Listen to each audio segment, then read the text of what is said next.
Hi everybody, we're reading another chapter right now of Mrs. Peter Rabbit.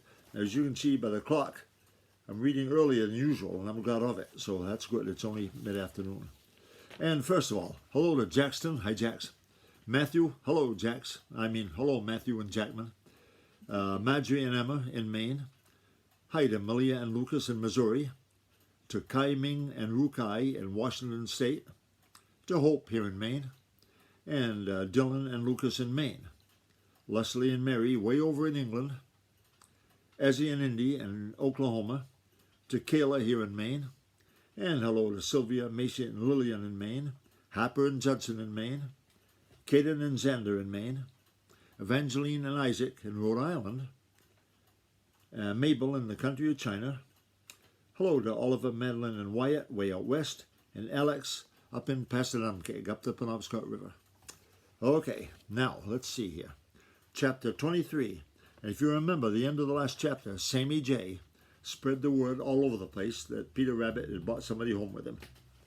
Okay. Now, chapter 23 is titled, Peter Introduces Mrs. Peter. It's what you do for others, not what they do for you, that makes you feel so happy all through and through and through. That's by Peter Rabbit. Peter Rabbit made a wry face as he listened to Sammy Jay shrieking at the top of his voice as he flew through the green forest and over the green meadows. Peter Rabbit's married! Peter Rabbit's married! He saw the merry little breezes who, you know, are the children of old Mother West Wind, start for the dear old briar patch as soon as they heard Sammy Jay. And he knew that they would be only the first of a lot of visitors. He hurried to where Mrs. Peter was hiding under a sweet briar bush.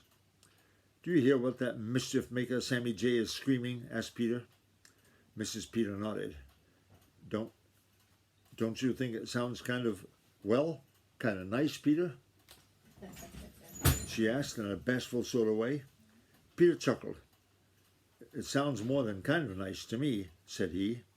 Do you know, I used to think that Sammy Jay never did and never could say anything nice, but I've just changed my mind.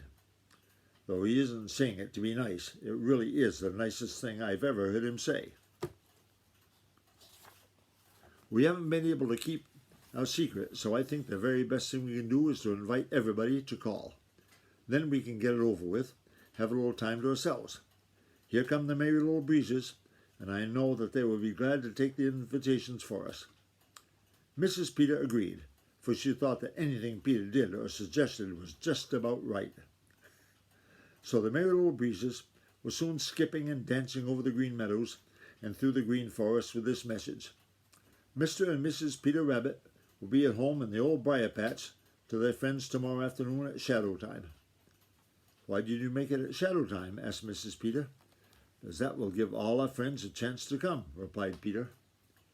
Those who sleep through the day will have waked up. Those who sleep through the night will not have gone to bed. Besides, it will be safer for some of the smallest of them if the black shadows are about for them to hide in on the way home, or on the way here. How thoughtful you are, said little Mrs. Peter, with a little sigh of happiness.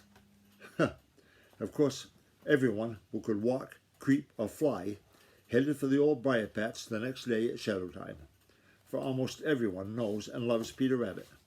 And of course, everyone was very anxious to meet Mrs. Peter.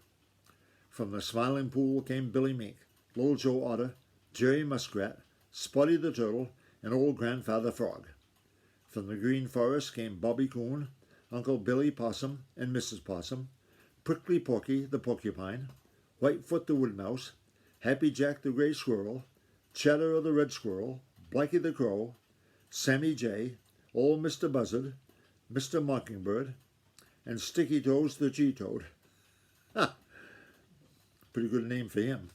From the Green Meadows came Danny Meadow Mouse, Old Mr. Toad, Digger the Badger, Jimmy Skunk, and Striped Chipmunk, who lives near the old stone wall between the edge of the Green Meadows and the Green Forest.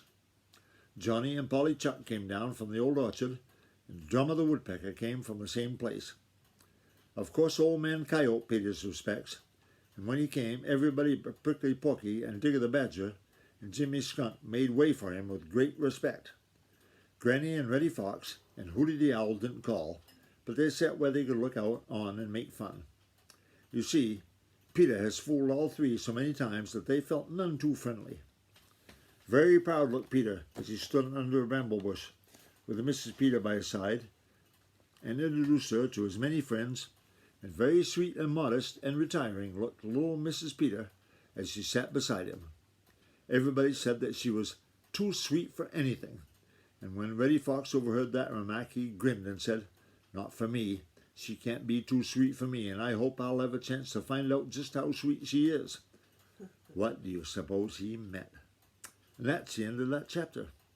Bye-bye, everybody. We'll read another one tomorrow.